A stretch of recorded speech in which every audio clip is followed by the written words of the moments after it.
Welcome back to TECHMIMIC, where you can simply view, imitate, replicate and get on with your day. In this video, we're going to install and configure Wayland and Wayfire on FREEBSD. Wayland is the protocol and defines the communication standards, while Wayfire is a compositor built on top of Wayland to provide a graphical user interface. The aim of this video is to just get the Wayland-Wayfire combo installed, configured and running. It is not an in-depth tutorial on Wayland or Wayfire itself, or how to configure it to your needs. That's the fun phase that comes after this video to make Wayfire really your own with its extreme level of customization that is available to you. If you are in need of a step-by-step guide how to install FreeBSD from scratch, there is a link in the description of this video for your convenience.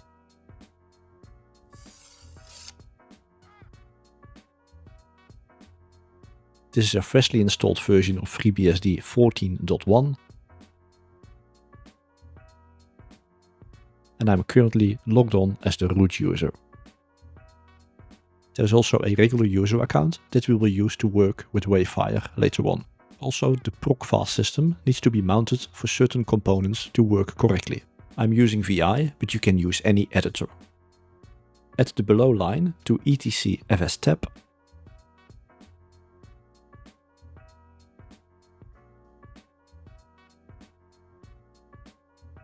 Save the changes and exit VI with escape to exit insert mode and then :WQ. And I like to double check it with the cat command.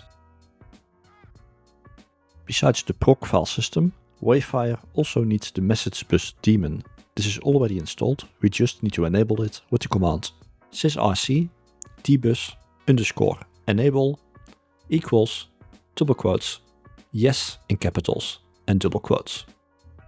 After the changes, let's reboot the machine.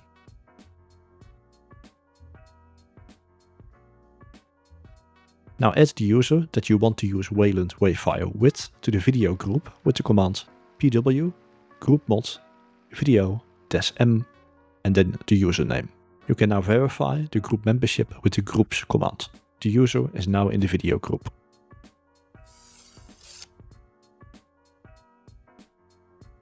The next step is to install Wayland together with seed-d, the seed management daemon, to provide non-root access to certain devices.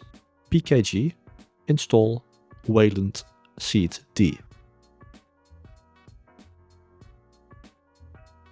Enable the seed-d daemon for when the system initializes. Type sysrc seed-d _enable equals double quotes yes in capitals and double quotes. And also let's start it straight away. Service seed-d start.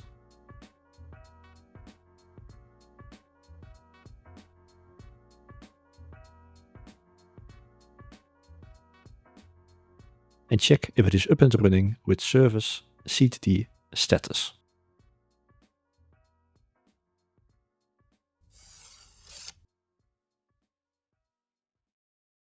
Now that Wayland is installed, a compositor, comparable to a desktop manager in X11, is needed to provide a graphical environment.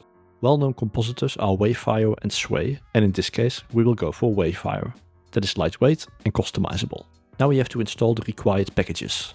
pkg install Wayfire wf-shell LXQt swaylock-effects swayidle wlogout, kenshi, mako, and wlsunset. WF shell includes the panel and background manager, LXQt is the terminal emulator, swaylock is the screen locker, swayidle manages the system for triggering actions after a certain period of inactivity, wlogout is the logout utility that handles logouts and reboots, kenshi manages display profiles, and mako takes care of pop-up notifications. Lastly, wlsunset arranges adjusting the screen colors based on the time of the day. This is just a default set of packages that you can of course change to your liking. The most important at this point are Wayfire and WF shell.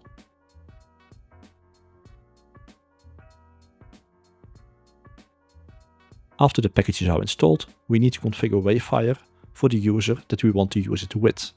Switch to that user, and in the user's home directory, create a .config directory, mkdir.config. And I will just switch into the new directory, cd.config. Now copy the bundled Wayfire template file, type cp user local share examples wayfire.ini and copy it to the current directory represented with a single dot.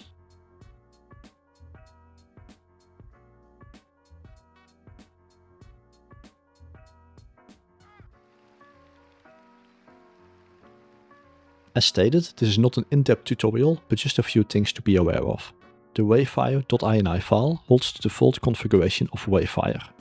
There are links to the Wayfire tutorial and the Wayfire configuration document that go into great detail.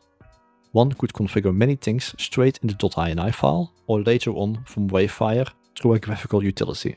Noteworthy for now are the output configuration, where you can specify your display resolution and scaling, the workspace grid, and the various shortcuts.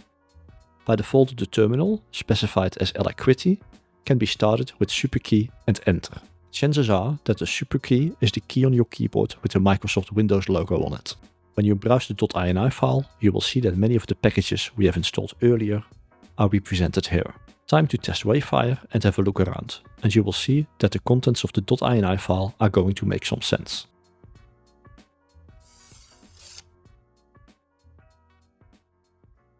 You can start Wayfire without further commands and it will pick up the default configuration file. But to explicitly specify it and play around with multiple .ini files, use the -c parameter. Wayfire-c Wayfire.ini. If at this point Wayfire fails to launch and instead reports a screen full of characters, in this case because there is no DRM device found. DRM is the direct rendering manager to manage your graphics card. In this particular case, I'm using an Intel graphics card and this is just not properly configured yet. If you are using an Intel graphics card, there is a link in the video description how to configure this step by step. And now, when the Intel graphics card is configured, Wayfire will start without any problems. For the older viewers, for some reason this just reminds me of starting a graphical interface on an MS-DOS machine. It loads almost instantly and everything runs smooth and fast. At the risk of repeating myself, everything you see can be adjusted. There is a dock at the bottom of the screen, and pressing the superkey plus E will open the workspace's grid.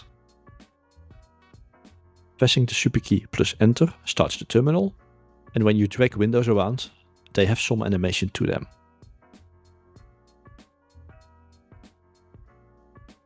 Now let's start the Wayfire Config Manager by typing wcm. This will launch what basically is a graphical utility to manage your Wayfire.ini file. Click Cube and see that the Cube plugin is enabled and can be activated with a combination of Alt-Control and holding down your left mouse button. The Cube allows you to browse multiple desktops or workspaces, but just a bit different than, for example, the workspace's grid. Closing windows can be done with the superkey and the Q. And you can zoom in and out anywhere on the screen with holding down the superkey and using your mouse's scroll wheel.